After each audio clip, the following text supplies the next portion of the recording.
काल परत नितीन राऊत साहेबांनी एक स्टेटमेंट दिले की संविधान बदलण्याची जी सुरुवात आहे, परभणी ती घटना जी आहे ती मला संविधान वाटतं की बदलण्याची. संजय राऊत यांच्या बोलण्यावर नाही कोणी नाही नितीन राऊत नितीन राऊत नितीन राऊत माजी मंत्री.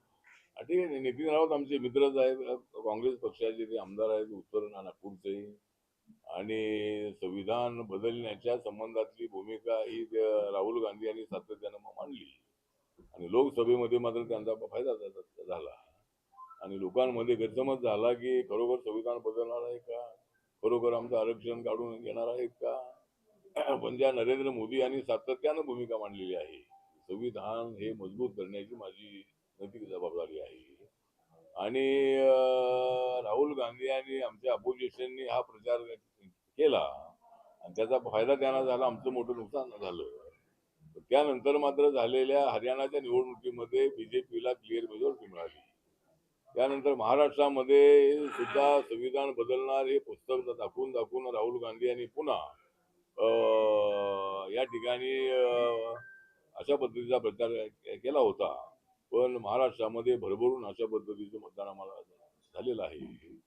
आणि ते आम्हाला का मतदान झालं, आमच्या का 288 पैकी 237 जागा निवडून आल्या, याच्या संबंधामध्ये आत्मपरीक्षण करणं हे महाविकास आघाडीची नैतिक जबाबदारी आहे. ते ईव्हीएम मशीनवरती आता ते ईव्हीएम मशीनच्या बाजूला आता त्या विरोधामध्ये उठलेले आहे. एवढ्याला लोकसभेला त्यांना एवढ्या जागा मिळाल्या तर आम्ही काय ईव्हीएम मशीनचा विषय काढला नाही. आम्ही हे सांगितलं की यांनी संविधाना संबंधात आता चर्चा केल्यामुळं दलित असतील, मायनॉरिटीज असतील किंवा ओबीसी असतील, असे आरक्षण मिळतंय त्यांना, असे लोक आमच्या विरोधामध्ये गेली. पण आता त्यांच्या लोकांच्या लक्षात आलं, आमचा आंबेडकरी बौद्ध समाज, दलित समाज, ओबीसी समाज, मराठा समाज, या सगळ्या समाजाने भरभरून आम्हाला मतदान केलेलं आहे. आणि त्यामुळं एकट्या बीजेपीच्या 132 प्लस 7 जागा, 139 जागा त्यांच्याकडे आहेत. 57 जागा एकनाथ शिंदेना मिळालेल्या आहेत. आणि त्याच्या तुलनेमध्ये उद्धव ठाकरे यांना 20 जागा मिळालेल्या आहेत. काँग्रेस पक्षाला 16 जागा मिळालेल्या आहेत. पवार साहेबांना 10 जागा मिळालेल्या आहेत. अजितदादांना 41 जागा मिळालेल्या आहेत. पण अशा 237 जागा मला मिळालेल्या आहे. त्यामुळं संविधानाच्या संबंधामधली जी काही गैरसमज करण्याची त्यांची भावना भूमिका आहे, त्याला लोकांनी नाकारलेलं आहे. आणि महायुतीला मोठ्या प्रचंड मताने या निवडणुकीमध्ये निवडून आणलेलं आहे. त्यामुळे आम्ही ईव्हीएम मशीन जी काय नरेंद्र मोदींनी आणलेली नाही आहे, काँग्रेसच्या काळामध्ये ईव्हीएम मशीन आलेली आहे. बॅलेट पेपरवर काउंटिंग करायला फार वेळ लागायचा आणि म्हणून मग आता अनेक देशामध्ये बॅलेट पेपर निवडणूक होती. पण आपल्या देशामध्ये अनेक वर्षे बॅलेट पेपर निवडणूक झाली आणि नंतर ईव्हीएम मशीन मुळे लवकर काउंटिंग होऊ शकतं. 12-1 वाजेपर्यंत, 2 वाजेपर्यंत सगळे निकाल येतात. आणि बॅलेट पेपरवर 12-12 तास, 14-14 तास त्याला वेळ लागतो, म्हणून ही पद्धती आलेली आहे. त्यामुळं मला असं वाटतं की आता ईव्हीएम मशीनच्या विरोधामध्ये हे आंदोलन करतायत. त्यांना ज्या वेळेला फायदा मिळतो, कर्नाटकमध्ये त्यांचं सरकार आलं तर ईव्हीएम मशीन चांगलं असतंय. राहुल गांधी अमेठीमध्ये 4.5 लाखांनी निवडून आली, तिथं मशीन चांगली होती. आता प्रियंका गांधी केरळमध्ये निवडून आली, तिकडं मशीन चांगली होती. पण आम्हाला फायदा झाला की मशीन ही आहे, ही यांच्या मशीननी यांच्या विरोधामध्ये कौल दिला, अशा पद्धतीची यांची भूमिका आहे. त्यामुळे हा पोरखेळपणा आहे, हा बच्चों का खेळ आहे. आणि मग मला असं वाटतं की पवार साहेबांसारख्या अनुभवी माणसांनी अशा पद्धतीनं जे माननीय उद्धव ठाकरे आणि काँग्रेसच्या भूमिकेला त्यांनी विरोध करणं अत्यंत आवश्यक आहे.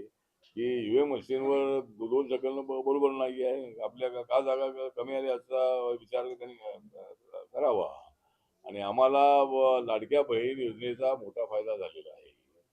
आणि मराठा आरक्षण हे राज्य सरकारने दिलेलं आहे, 10% आरक्षण दिलेलं आहे. माननीय जरांगे पाटील यांच्या आंदोलनाला आमचा पूर्णपणे पाठिंबा आहे. गरीब मराठ्यांना आरक्षण मिळालं पाहिजे. आणि सध्या ते 10% जे ईडब्ल्यूएस आरक्षण आहे, त्याच्यामध्ये मराठा समाजालाही मॅक्झिमम अशा पद्धतीचा फायदा होतो. त्यामुळं मला असं वाटतं की त्यांची मागणी सगळ्या गरीब मराठ्यांना मिळावं, या मताशी मी सहमत आहे. आणि महाराष्ट्रामध्ये सर्वात अगोदर मी मागणी केलेली आहे दलित कांद्याच्या काळामध्ये की ओबीसीला आरक्षण मिळालेलं आहे, तसं क्रिमिनल पद्धत लावून मराठा समाजाला आरक्षण दिलं पाहिजे. ही मराठा समाजाची मागणी नव्हती, त्यावेळेला मी ती मागणी केली होती. त्यामुळे आमचा मराठा आरक्षणाला पूर्णपणे पाठिंबा आहे आणि मराठा समाजाने भरभरून आम्हाला मतदान केलेलं आहे. मराठा समाजाचे सर्वात जास्त आमदार निवडून आलेले आहे. त्यामुळं मला असं वाटतं की आता अशा पद्धतीचा दोष ईव्हीएम मशीनला ते देऊ नये आणि आम्हाला प्रचंड अशा पद्धतीचं यश महाराष्ट्राच्या जनतेने दिल्याबद्दल त्यांचं आम्ही आभार व्यक्त करतो. आता सगळ्या पत्रकारांचं या ठिकाणी परभणी जिल्ह्याच्या वतीनं ते स्वागत केलेलं आहे. परंतु 10 तारखेला घडलेली घटना आहे. एका बाजूला भारतीय संविधानाचा सातत्यानं लोक त्याचा या संविधानाला अत्यंत उत्कृष्ट संविधान असल्याचं मानतात आणि साऱ्या जगामध्ये संविधानाची चर्चा आहे. Indian democracy is the best democracy in the world अशा पद्धतीची सगळ्या जगामध्ये इंटेलिजन्स मध्ये चर्चा आहे. आणि देशातले सगळे पक्ष जे आहे ते सगळे पक्ष संविधानाला मानतात. माननीय नरेंद्र मोदीजी जे देशाचे प्रधानमंत्री आहेत त्यांनी संविधानाला माथा टेकून शपथ घेतलेली आहे आणि प्रत्येक जो मंत्री आहे, खासदार आहे, आमदार आहे तो निवडून आल्यानंतर तो संविधानाची शपथ घेत असतो. त्यामुळं ज्याला संविधान मान्य आहे त्यालाच देशात राहण्याचा अधिकार आहे. ज्याला संविधान मान्य नाही त्यांनी ते सोडून जावं अशा पद्धतीची सूचना माझी आहे. एक तर बाबासाहेब आंबेडकरांनी फार मोठ्या कष्टाने हे संविधान बनवलेलं आहे. बाबासाहेब आंबेडकरांवर आणि त्यांच्या समाजावर मोठे अन्याय झाले. अनटचॅबिलिटी देशामध्ये मोठ्या प्रमाणात होती. पण देशामध्ये जे संविधान आहे त्या संविधानातल्या आर्टिकल 17 प्रमाणे देशातली जातीव्यवस्था संपवण्यात आलेली आहे आणि देश अखंड आहे. जरी जाती आणि धर्म भाषा वेगळे असले तरी अखंड भारताची संकल्पना बाबासाहेब आंबेडकरांनी संविधानात मांडलेली आहे. त्यामुळे बाबासाहेब आंबेडकरांची सातत्यानं चर्चा जगभरामध्ये आपल्या देशामध्ये होते आणि देशामध्ये आणि जगामध्ये सर्वात जास्त पुतळे कोणाचे असतील तर ते बाबासाहेब आंबेडकरांचे आहे. परभणीच्या रेल्वे स्टेशनच्या जवळच असणारा बाबासाहेबांचा भव्य देऊळचा पुतळा आहे. त्या ठिकाणी संविधानाचं जे संविधान ठेवण्यात आलेलं होतं काचेमध्ये बंद असणारं हे संविधान होतं आणि सर्वांनी यावं आणि ते संविधान पाहावं. कॉन्स्टिट्यूशन ऑफ इंडिया हे पुस्तक पाहावं अशाच भावनेनं हे संविधान त्या ठिकाणी ठेवण्यात आलं होतं आणि त्या संविधानाचा अपमान करण्याचा प्रयत्न झालेला आहे. जो सोपान पवार आहे या सोपान पवार यांनी 10 तारखेला 4:30 वाजता त्या ठिकाणी येऊन ती काच फोडलेली आहे आणि संविधानाचा अपमान केलेला असल्यामुळं परभणी शहरामध्ये उद्रेक झाला आणि कार्यकर्ते रस्त्यावर उतरले. परंतु त्यांनी आपल्या भावना फक्त व्यक्त केलेल्या आहे. बाबासाहेब आंबेडकरांचा आणि संविधानाचा अपमान होत असेल तर आम्ही तो सहन करणार नाही अशा भावनेनं कार्यकर्ते महिला रस्त्यावर उतरल्या आणि त्यांनी आपल्या भावना व्यक्त केलेल्या आहेत, उद्रेक व्यक्त केलेला आहे. परंतु ज्या पद्धतीनं इतर ठिकाणी जे आंदोलन होता त्याच्यामध्ये अनेक गाड्या जाळल्या जातात, दुकानं फोडली जातात, पण या प्रकरणामध्ये कुठले दुकान फोडलेलं नाही. फक्त त्याचे जे बाहेर जे बोर्ड असतील त्या ठिकाणी ते त्याच्यावर फक्त त्यांनी म्हणजे आपल्या भावना तिथे उद्रेक व्यक्त केलेला आहे आणि जिल्हाधिकारी आणि जिल्हा पोलीस प्रमुखांशी माझी चर्चा झाली आणि त्याच्यामध्ये या आरोपीवर अटॉर्सिटी ऍक्ट लावलेला आहे. परंतु त्यांनी संविधान अशा पद्धतीनं त्याचा अपमान केल्यानंतर त्याच्यावर काही लोकांनी हल्ला केला होता अशी माहिती पोलिसांनी दिली आणि त्यामुळे जो आरोपी आहे तो नांदेडच्या सिव्हिल हॉस्पिटलमध्ये ऍडमिट आहे. पण त्याच्यावरती अट्रॉसिटी ऍक्टचा केस लावलेली आहे. त्यानंतर 298 कलम आहे, 299 कलम आहे आणि 324 इन द ब्रॅकेट 4 अशा पद्धतीचं कलम त्याच्यावर लावण्यात आलेलं आहे. आणि पोलिसांना आणि जिल्हाधिकाऱ्यांना हे विचारलं की याचं बॅकग्राऊंड काय आहे. तर त्यांच्याकडून माहिती मिळाली की त्याचं एक किराणा मालाचं दुकान आहे आणि तो मोलमजुरी करतो अशी माहिती मिळालेली आहे. दुसऱ्या बाजूची माहिती अशी आहे की त्याला त्याचं गाव आहे त्या गावामध्ये त्याची 25 एकर जमीन आहे. तर ठीक आहे, तो एक त्याचा वेगळा विषय आहे. कुणी असो, तो मोलमजूर करणारा असो किंवा दुकानदार असो किंवा जमीनदार असो, केलेली घटना जी आहे त्याची पूर्ण चौकशी करावी अशा पद्धतीची आमची मागणी आहे. त्याच्या पाठीमागे कुणाचा हात आहे का याची चौकशी होणं अत्यंत आवश्यक आहे. मी परवा रात्री मुख्यमंत्री देवेंद्र फडणवीस यांना दिल्लीमध्ये भेटलो आणि मग मला अशी माहिती मिळाली होती की कोम्बिंग ऑपरेशन पोलीस करण्याची शक्यता आहे. त्यामुळे ताबडतोब मी मुख्यमंत्र्यांना तर सांगितलं आणि मुख्यमंत्र्यांनी ताबडतोब इथे जिल्हाधिकाऱ्यांना फोन करून सांगितलं की त्यांच्या ऑफिसमधून की कोम्बिंग ऑपरेशन करू नका, इनोसंट लोकांवरती केसेस घेऊ नका, जे फुटेजमध्ये जे चेहरे तुम्हाला दिसतील त्यांच्यावर कारवाई करावी, अशा पद्धतीचे आदेश मुख्यमंत्री कार्यालयातून यांना मिळालेले आहे. आणि त्याप्रमाणे बरेच विद्यार्थ्यांचं निवेदन माझ्याकडे आलेलं आहे. जे विद्यार्थ्यांचं म्हणणं असं आहे की आम्ही त्या तोडफोडीमध्ये नव्हतो, पण त्याच्यामध्ये आमची नावं घेतलेली आहे. त्यामुळं आमच्यावर जी केस गेलेली आहे तर ते मी जिल्हाधिकारी एसपीना सांगितलेलं आहे की विद्यार्थ्यांना त्यामध्ये आपण अडकवू नये. त्याचबरोबर एक जी महिला आहे काय नाही, वत्सलाताई मानवते, या वत्सलाताई मानवते या महिलेला मोठ्या पद्धतीनं पोलिसांनी मारहाण केलेली आहे आणि ती अत्यंत अत्यवस्थ अवस्थेमध्ये असल्याची माहिती आहे. त्यामुळं पोलिसांनी जो काय थोडं केलेली आहे म्हणजे त्याची चौकशी होणं अत्यंत आवश्यक आहे. मी मुख्यमंत्र्यांना सांगणार आहे की या ठिकाणी पोलिसांनी हे कारवाई केलेली आहे त्याची संपूर्ण चौकशी होणं अत्यंत आवश्यक आहे. मॉबला काबूत आणण्यासाठी प्रयत्न करणं ही त्यांची जबाबदारी जरूर आहे. इनोसंट लोकांना याच्यामध्ये गुंतवू नये अशा पद्धतीची आमची मागणी आहे. आणि आतापर्यंत 300 लोकांवरती केसेस दाखल करण्यात आलेले आहेत असं एसपीने सांगितलेलं आहे. त्याच्यामध्ये या 2 गाड्या होत्या, त्या 2 गाड्यांची फक्त काचा वगैरे तोडण्यात आलेली आहे. त्यानंतर 2 पोलीस व्हॅन जे आहे त्या फोडलेल्या आहेत आणि 18 बाईक जी आहे त्याची तोडफोड झालेली आहे आणि आणि एक ट्रक आणि एसटीच्या काचा फोडण्यात आलेल्या आहेत अशी एवढी माहिती आपल्याला मिळालेली आहे. आणि 42 लोकांना पोलिसांनी पकडलेलं आहे. त्याच्यामधल्या 10 लोकांना जामीन मिळालेला आहे. बाकीच्या लोकांना जामीन मिळण्यासाठी वकील प्रयत्न करतील.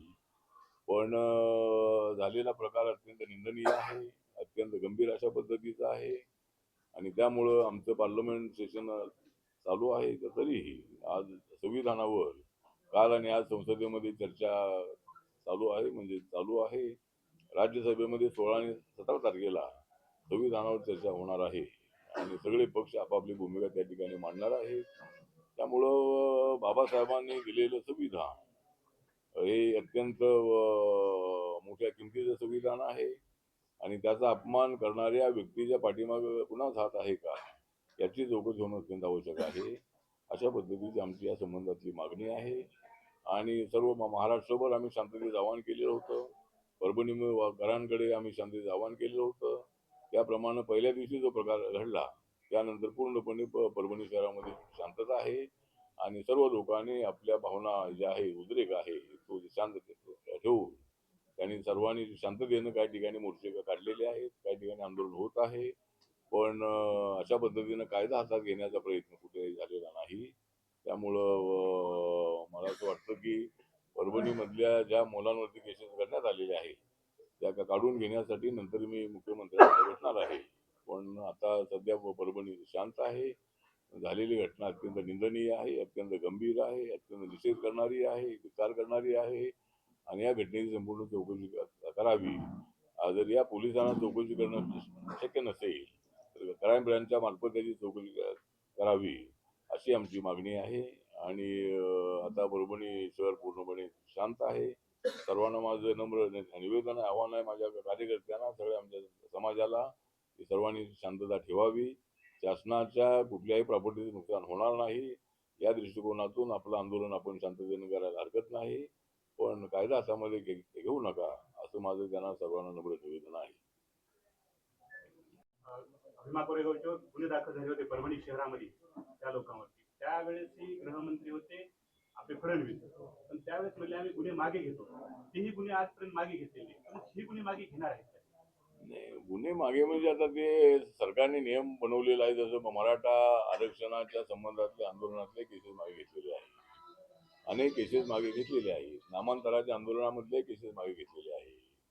पण त्याला क्रायटेरिया आहे की 5 लाखाच्या वर जर नुकसान झालं असेल त्या यांनी फक्त केसेस, त्याच्यावर साईन केलेली होती. 5 लाखाच्या आतमध्ये जिथं नुकसान कमी आहे अशा पद्धतीच्या केसेस काढण्याचा निर्णय झाला. आणि अनेक केसेस निघालेले आहेत. अपवादात्मक आपण म्हणता त्याप्रमाणे काही केसेस असतीलही. 6 वर्ष झाले ते फक्त खेटे मारतात तिकडं. ठीक आहे, मग अशा केसेस असतील तर माझ्याकडे आल्या तर मी मुख्यमंत्र्यांना बोलेन. म्हणजे अशा केसेस ज्या त्या काढणं आवश्यक असतील त्या केसेस काढणं अत्यंत आवश्यक आहे. त्यामध्ये मी लक्ष देईन. साहेब, राज्य मंत्रिमंडळाचा विस्तार होत आहे, हं. तर रिपाई आठवडे गटाला काही आता एक तर आमच्या पक्षाला एक मंत्रिपद मिळावं, एक MLC मिळावं ही आमची मागणी आहे. एक तर लोकसभेला आमच्या पक्षाला एक जागा ते दिली नव्हती. विधानसभेला आमच्या पक्षाला 2 जागा ते दिल्या, पण त्या न मागितलेल्या जागा ते दिल्या.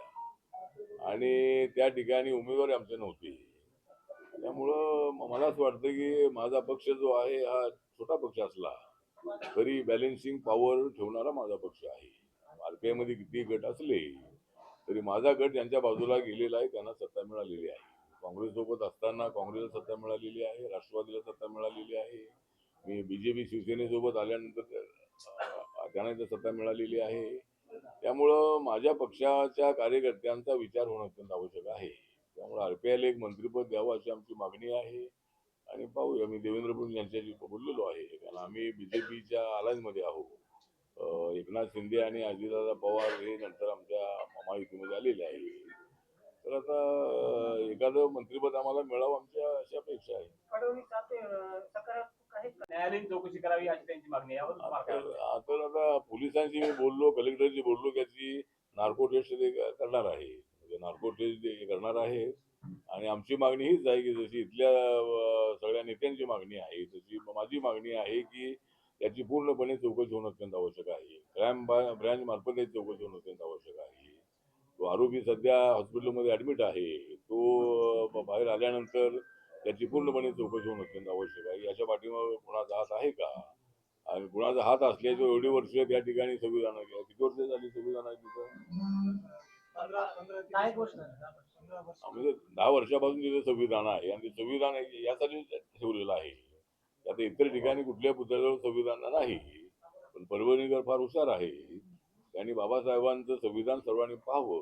रेल्वे स्टेशनवरून आल्याबरोबर बाबासाहेबांचा पुतळा पाहावा आणि संविधान पाहावं, आणि आपण सगळ्यांनी अखंड भारताची संकल्पना मजबूत करावी अशा भावनेनं त्या ठिकाणी संविधान ठेवण्यात आलं होतं.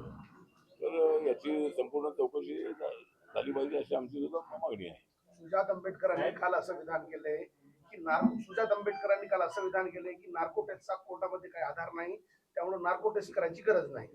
कसं पाहता त्यांच्या विधानाकडे? आता लोकांची मॅक्झिमम लोकांची मागणी आहे की नार्को टेस्ट होणं अत्यंत आवश्यक आहे. नार्को टेस्टमुळं त्याचं बॅकग्राऊंड काय आहे, कुणी त्याला सांगितलेलं आहे, अशा पद्धतीची माहिती मिळू शकते. त्यामुळे कुणी काय म्हणाल असेल तरी सर्वांची मागणी आहे की नार्को टेस्ट झाली पाहिजे, आणि ती नार्को टेस्ट होणार आहे. साहेब, तुम्ही म्हणता की जे आंदोलकावर जे गुन्हे पवार एकत्र येतील का अजितदादा आणि शरद पवार एकत्र येतील म्हणजे आता आम्हीच एकत्र येत नाही ते कसे एकत्र येणार?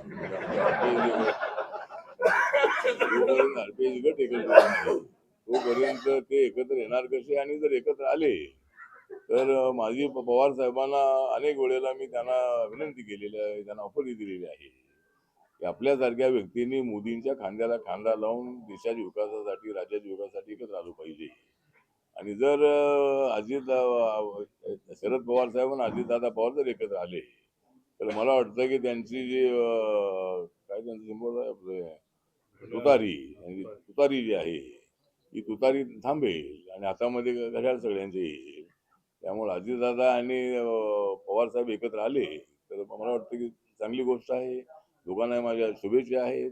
आता अजितदादा पवार तर आमच्यासोबत आहेतच आहे, तर हे दोघे एकत्र आले तर पवार साहेब आमच्यासोबत येतील आणि त्यांचा आम्हाला चांगला फायदा होईल. त्यांच्याकडे 8 खासदार आहेत आणि देशाच्या राज्याच्या विकासामध्ये त्यांचा आम्हाला चांगला त्यांचा अनुभव आम्हाला मिळेल आणि देश अजून विकासाच्या दिशेने पुढे जाईल. चला, थँक्यू. चला.